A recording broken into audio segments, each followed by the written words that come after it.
Isa ako sa mga masugid na tagapakinig sa inyong programa.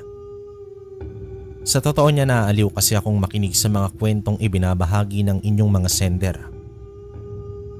Ako nga pala si Emong, nakatira dito sa lalawigan ng Samar. Nais ko pong ibahagi sa inyo ang kwento tungkol sa aking abuelo. Naganap ang mga pangyayaring ito dekada 60. Ayon kay Lolo Simon Kalakbay, binata pa lamang siya ng mga panahong ito. Abalang-abala siya sa panggagapas ng palay ng araw na yon, kasama ang kapatid niyang si Doming na nasa edad 15 taon pa lang. Habang abala umano si Lolo Simon sa pagtatrabaho sa katanghaliang tapat, ay tinawag siya ng kapatid niya at inaya na siya nitong umahon na muna sa palayan para naman kumain. Sumunod naman siya rito, umahon sa palayan at naglakad na sa tabi ng pilapil papunta sa puno ng bayabas. Doon kasi sila sisilong para mananghalian. Nang makarating na sila, sa kanilang pagsisilungang puno ay inilabas na ng kapatid niyang si Doming ang baunan. Tinanong naman ito ni Lolo Simon kung ano ang ulam nila. Sumagot naman ang kanyang kapatid na tuyong inihaw lamang daw ang kanilang ulam. Iyon lang kasi ang nakayanan ng kanilang inang bilhin. Kung hindi nyo kasi na itatanong Kalakbay, ng mga panahong iyon ay sobrang hirap daw ng buhay nila. Kumbaga isang kahig isang tuka lamang sila. May sakit kasi ang ama nila at nakaratay na sa higaan. Kaya naman ay hindi na ito makakapaghanap buhay pa. At dahil sa si Lolo Simon ang panganay, ay siya ang nagpupursigig magtrabaho para may makain sila sa pang-araw-araw. Ang nanay nila ay hindi naman pwedeng palagi nang magtrabaho dahil ito ang nag-aasikaso sa kanilang amang may sakit. Kaya naman ang ginawa na lamang nito ay sumasideline lang sa pagiging labandera. Napabuntong hininga na lamang si Lolo Simon nang makita niya ang ulam. Halos araw-araw na lamang kasi ay ganoon ang ulam nila. Pakiwari niya pa ay parang magkakasakit siya sa kidney kung magtatagal pang palaging ganoon ang ulam nila. Mamayang gabi, samahan mo akong manghuli sa ilog ng isda para maiba naman ang ulam natin. Mais na bigas na nga lang ang pagkain natin. Pinarisan pa ng tuyong inihaw. Aniya pa sa kanyang kapatid na si Doming. Tumango naman ang kapatid niya at nagwikang, Sana lang hindi tayo ganong mapagod mamaya, Kuya Simon, para may lakas pa tayong manghuli ng uulamin sa may ilog. Napabuntong hininga naman si Lolo Simon at napasambit na lamang sa kanyang sarili na bakit napakahirap ng buhay na dinaranas nila. Sige na kuya, kumain na po tayo para makapagpahinga ng panandalian kahit papano. Wika pa ng kapatid niya. Makaraan lamang ang mahigit kalahating oras ay bumalik na sila sa panggagapas ng palay.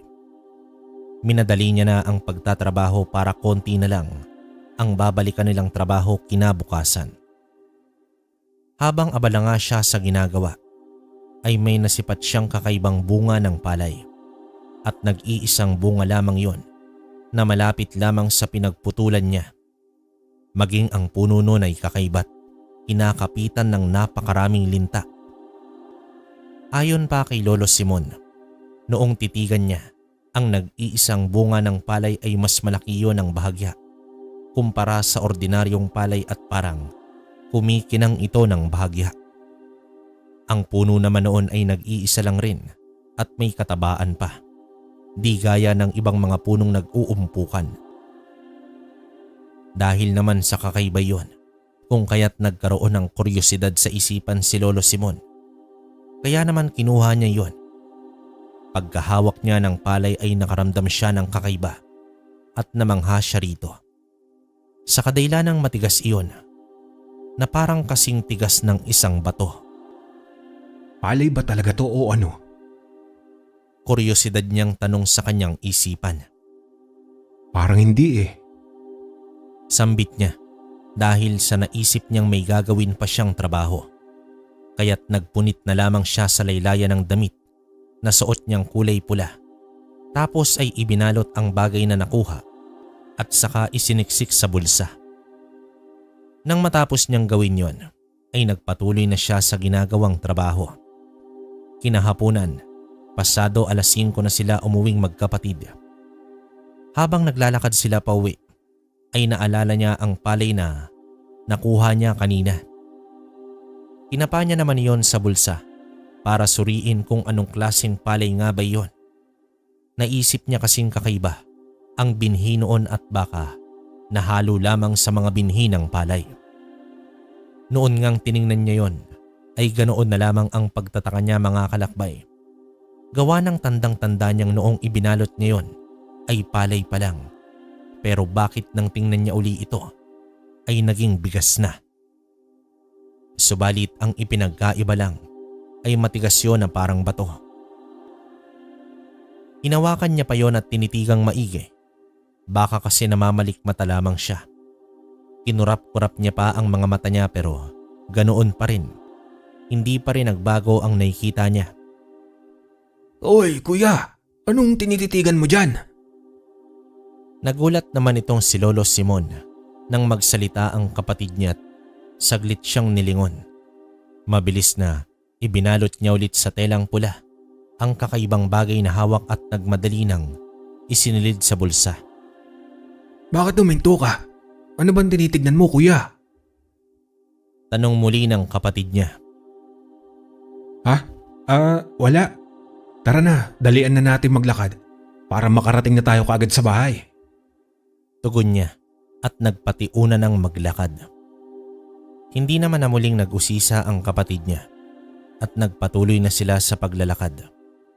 Pagkarating nila sa bahay ay naabutan niyang nagluluto ang kanilang ina. Nagmano naman muna sila ng kapatid niya sa kanilang ina bago pumunta sa poso para maglinis ng katawan. Nang matapos na siyang maglinis ng katawan ay nagpalit na siya ng damit. Nilagay niya sa posporong walang laman ang nakuha niya kanina sa may palayan. Pagkatapos ay iniipit niya yun sa kanyang damitan. Naisip niya kasing itanong kay Tata Pedring ang tungkol sa bagay na nakuha niya kapag pumunta siya sa bahay nito. Matapos niyang mailagay yon sa kanyang damitan ay lumabas na siya ng kwarto. Pagkatapos ay nilapitan ang kanyang ina at nagwika na siya na ang magpapatuloy sa pagluluto. Sinabi naman ng kanyang inang magpahinga na lamang siya dahil paniguradong pagod at ito na ang magluluto ng pagkain. Nay, ako na po. Alam ko pong pagod din kayo. Magpahinga na po kayo. Tatawagin ko na lang po kayo kapag nakapagluto na ako. Wika niya sa kanyang ina. Lingid sa isip ni Lolo Simon noon kalakbay na iyong bagay palang nakuha niya ay siyang magbibigay sa kanya ng kakaibang lakas ng pangangatawan at swerte sa buhay. Kinagabihan, hindi na natuloy pa ang plano sana ni Lolo na manguha ng isda sa ilog. Gawa ng biglang umulan ng napakalakas. Kaya naman nagpahinga na lamang siya.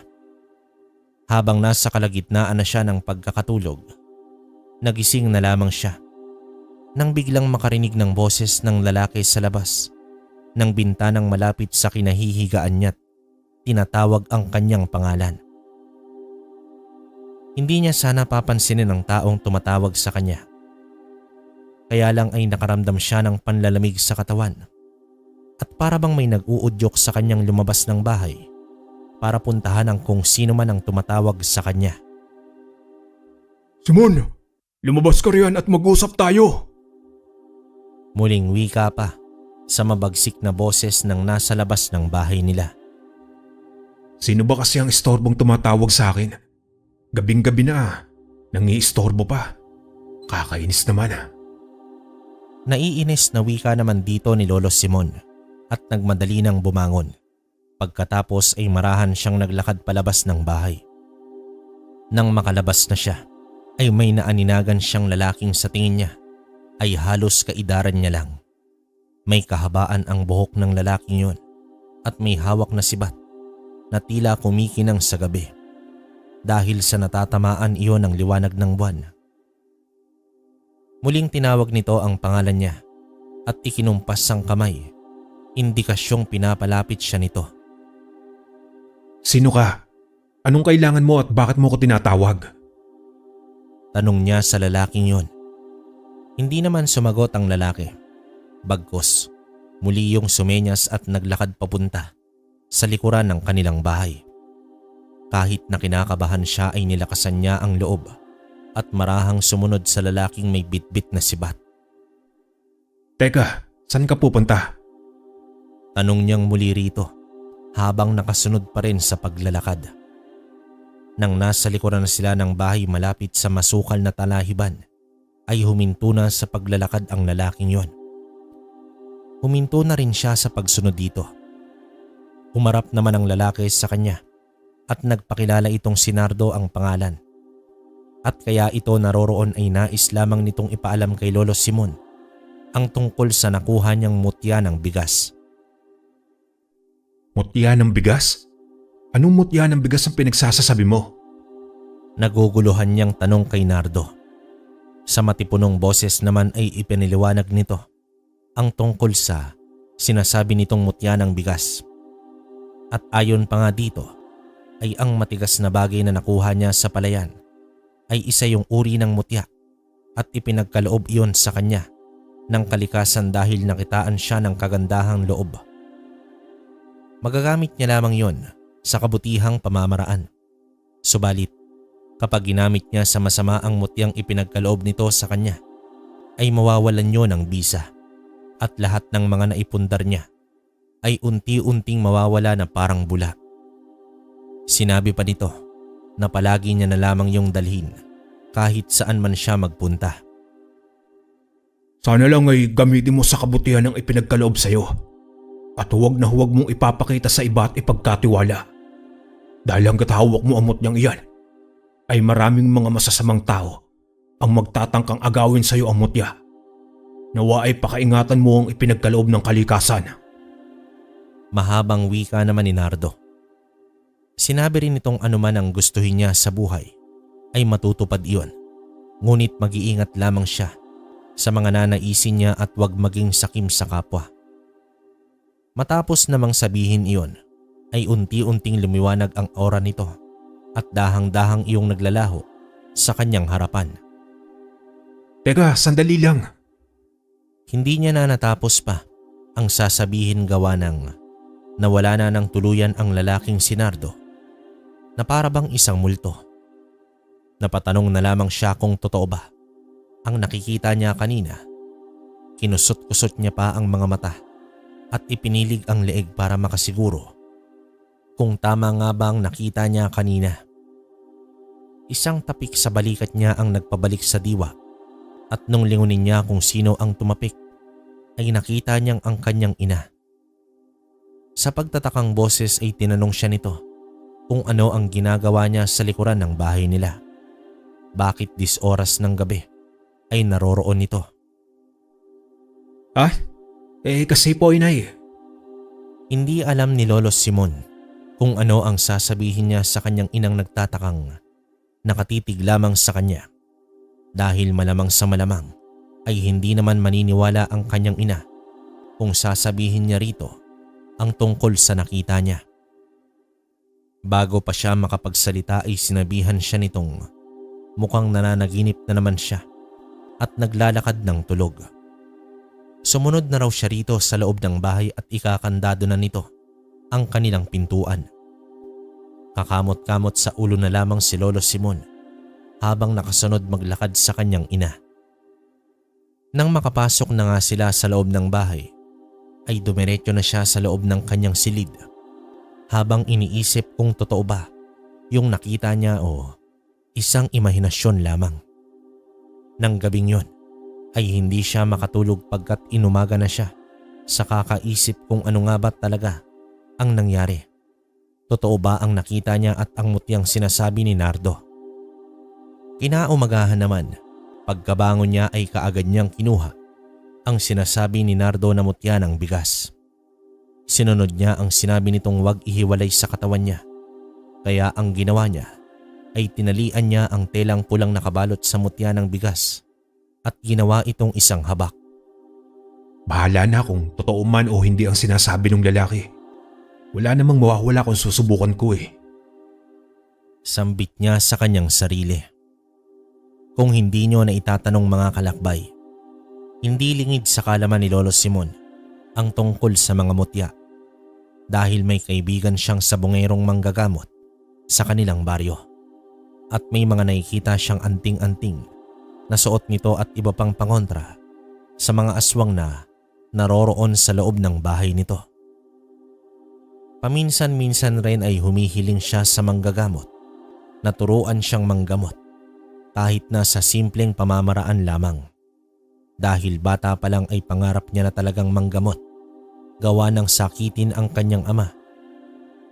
Dahil sa malapit ang loob ng matanda sa kanya ay hindi ito nag-atubiling turuan siyang manggamot. At kung minsan pa nga ay isinasama siya nito kapag naghahanap ng mga halamang gamot. Mahilig din siyang makipagkwentuhan sa matandang manggagamot na si Tata Pedring pagdating sa mga kakaibang pangyayari. Gaya na lamang ng aswang, engkanto at kung ano-ano pang mga nakasagupa umano ng matanda. Kaya gustong-gusto niya ring tumambay sa bahay ng manggagamot sa kadailanang kapag may mga nagpapagamot dito ay nagbibigay ng mga pagkain, kamote at mga gulay ay hinahatiran siya nito. Mag-isa lang kasing namumuhay si Tata Pedring kaya't siya ang palaging nasa bahay nito at nangungulit sa matanda kapag walang pasyenteng ginagamot. Lumipas ang mga araw ay nakakapansin na siya ng kakaibang pangyayari at pagbabago sa kanilang buhay. Napansin niya kasing sunod-sunod ang swerteng dumarating sa kanilang pamilya gawa ng dumating ang tiyahin niyang galing ibang bansa at binigyan ng kanyang ina ng perang panimula ng negosyo. May mga pasalubong rin iyon bago naman umalis ang tiyahin niya. Sa kanilang bahay ay nag-iwan pa ito ng malaki-laking halagang pamalengke nila at pambili ng mga bagong damit. Sumunod naman noon ay isinama siya ng matandang si Tatang Pedring sa sabungan para magsabong ang matanda. Pumusta siya sa manok ng matanda at sunod-sunod yung nanalo. Kaya't nakapag-uwi siya ng malaki-laking halaga. Nakabili na sila ng gamot para sa tatay niya at unti-unti nang lumalago ang negosyong maliit na tindahan ng kanyang ina. Kapag wala naman siyang trabaho o hindi siya sumasama kay Tata Pedring, ay siya mismo ang nagbabantay ng tindahan nila. At kapag siya ang nagbabantay ng tindahan mga kalakbay, ay sunod-sunod ang mga mamimili na para bang kasing bango niya ang langka kung dumugin ng mga mamimili. Tuwang-tuwa naman ang kanyang ina kapag ito ang nagbabantay.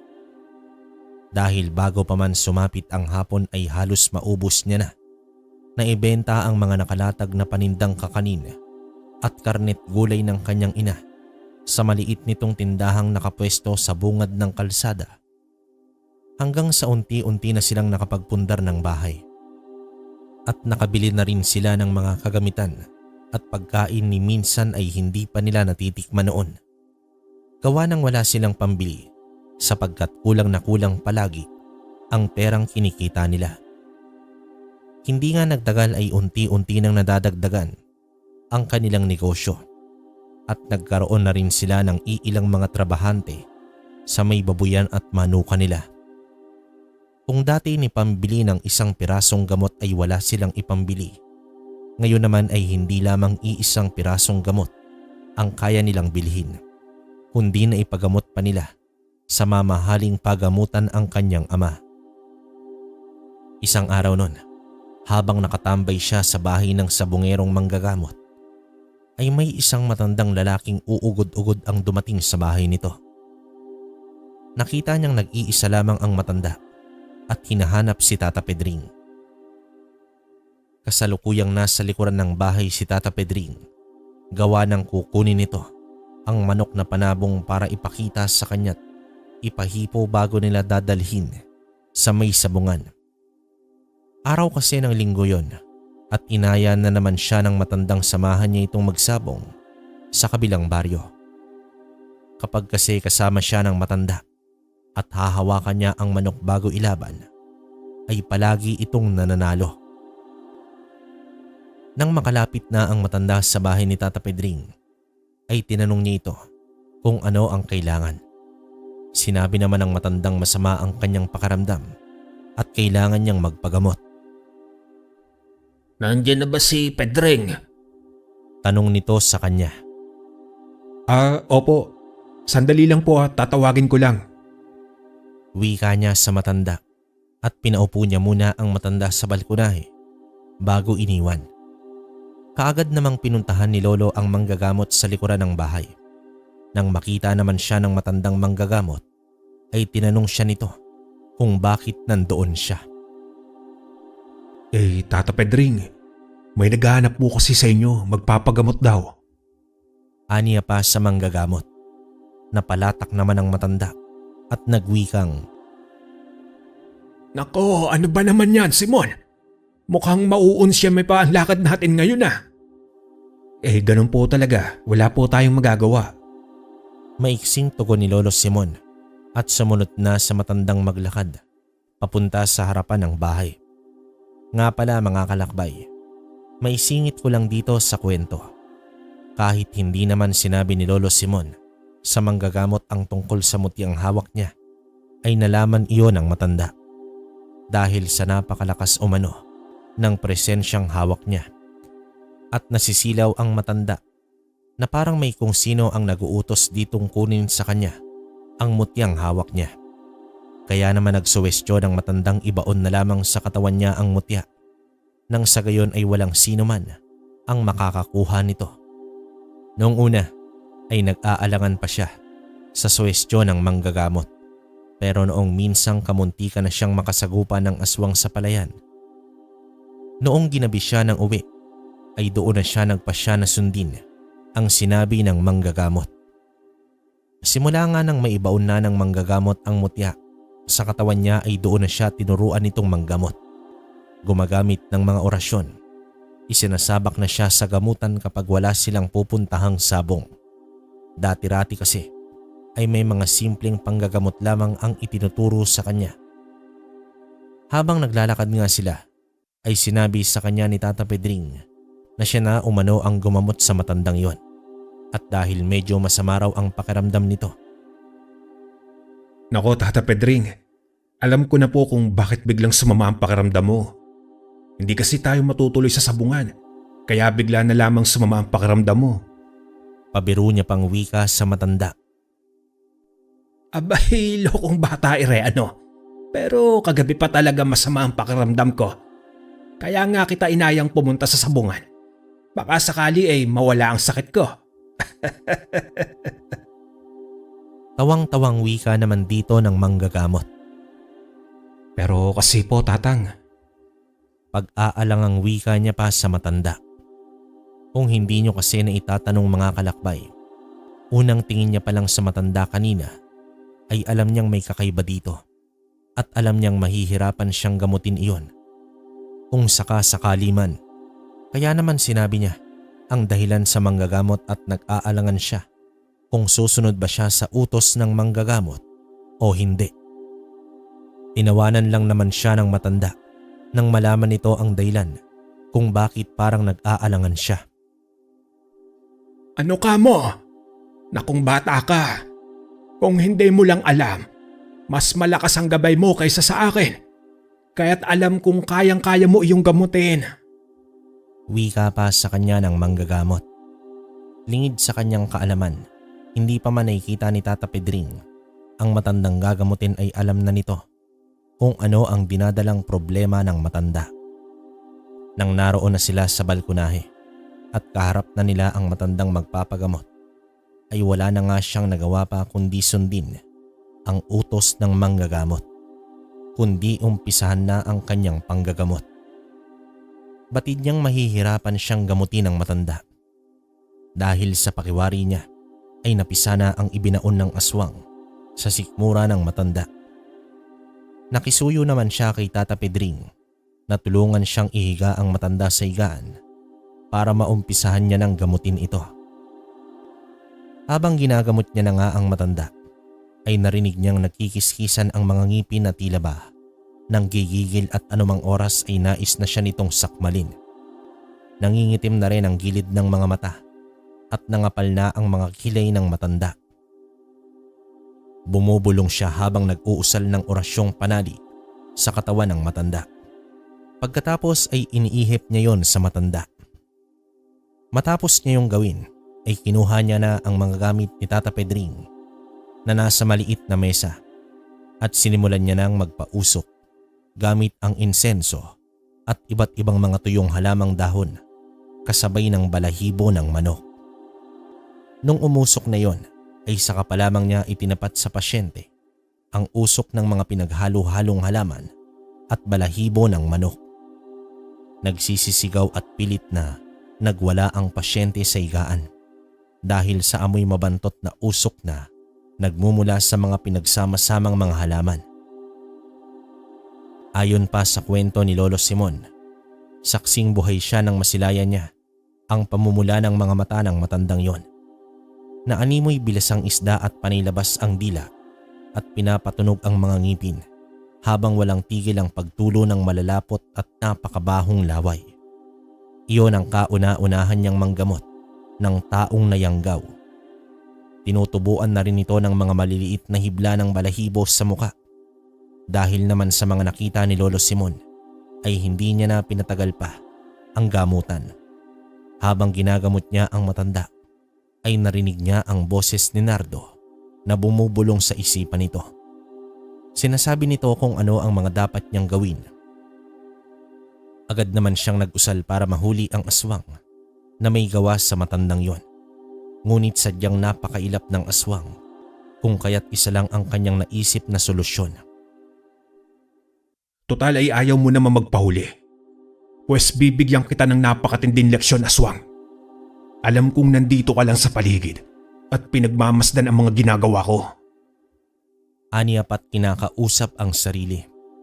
Walang pag-aalinlangang ikinumpas niya ang kanyang daliri sa hangin. Ilang sandali pa ay bigla na lang may nagsisisigaw na babae na nasa labas ng bakuran ng bahay ni Tata Pedring. Kaya naman napatingin siya sa labas nun. May bahid ng ngiti ang mga labi ni Lolo Simon nang makita niya ang lalaking nangingisay sa labas ng bakuran. Parang nababaliw na ang lalaking yon habang nangingisay-say sa lupa at nagmamakaawang itigil niya na ang ginagawang pagpapahirap dito. Pakiusap, itigil mo ng ginagawa mong pagpaparusa sa akin. Hindi ko na kaya. Huwag mo kong patayin. Patawarin mo ako. Nakikiusap ako, parang awa mo na. Itigil mo na yan. Sigaw ng lalaki sa garalgal na boses habang nangingisay ito sa lupa na animoy bulating nilagyan ng asin at bula. Itigil? Bakit naawa ka ba sa taong ito? Ang tanda-tanda na, hindi mo pa pinalagpas na animal ka. Nang gigigil na wika naman ni Lolo Simon sa lalaking yon. Sa garalgal na boses ay sinabi ng lalaking matindi ang kasalanan sa kanya ng matanda. Kaya niya lamang nagawa ito. Tinanong naman ito ni Lolo Simon kung ano ang kasalanan ng matanda at bakit ginawa nito ang pangyayanggaw. Sa nahihirapan at pautal-utal ay sinabi ng lalaking grabe umano kung murahin siya ng matandang yon. Dahil lamang sa nasagi niya ito at sumalampak sa lupa ay kung ano-ano na ang natatanggap niyang masasakit na binibitawang salita ng matanda. Dahil lang doon, nagawa mo na siyang yanggawin dahil lamang sa pagbibitaw ng mga masasakit na salita ng matanda? Paasik na tanong niya sa lalaking yon. Hindi lang yon. Gusto niya rin kaming palayasin ng pamilya ko sa tinitira namin.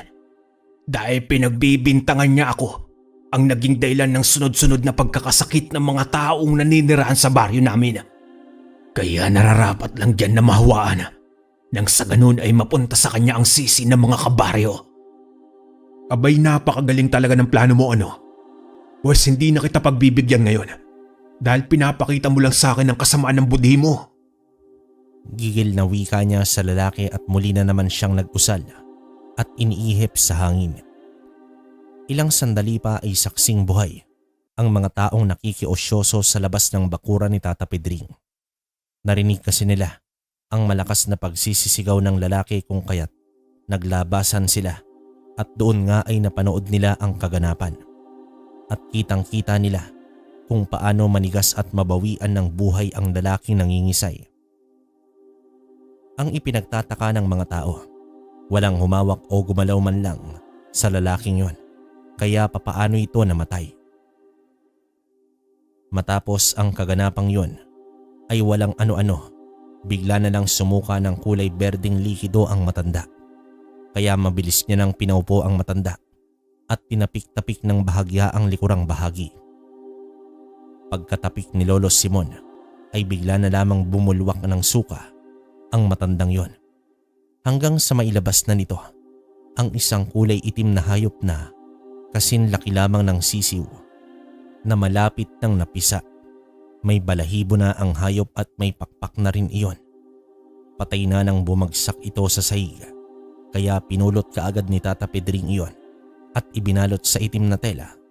Tapos may inusal ang manggagamot at iniihip sa itim na tela na parabang sinelyohan niya yon.